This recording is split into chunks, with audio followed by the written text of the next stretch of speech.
तिचा नवरा 22 महिने झालं खून झाला. 22 महिन्यात जर तपास लागत नाही आणि आमची मागणी काय आहे, SIT नेमावी आणि आरोपींना अटक करावं. याच्या दोनच मागणी.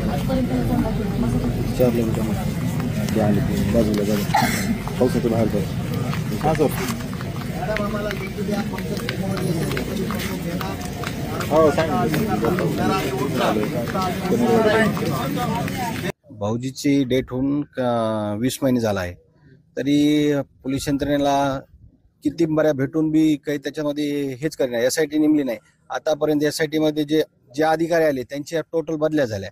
एक बी अधिकारी म्हणजे जे बी अधिकारी आला त्याचं परमिशन झालं. API आला त्याला पोलीस स्टेशन दिलं. PI सानप साहेब त्यांचं बदली केली. पुन्हा ज्यांच्याकडे तपास आता होता मीना साहेबाकडे, त्यानंतर त्यांना भेटायला टाइम मागितला तर त्यांनी भेटायला टाइम दिला नाही. आता SIT नेमावं, त्याच्यात पंकज कुमार साहेबाला घ्यावा आणि जे पहिले PI साबळे साहेब होते त्यांना रिटर्न घेऊन त्याच्यात तपासाला करा.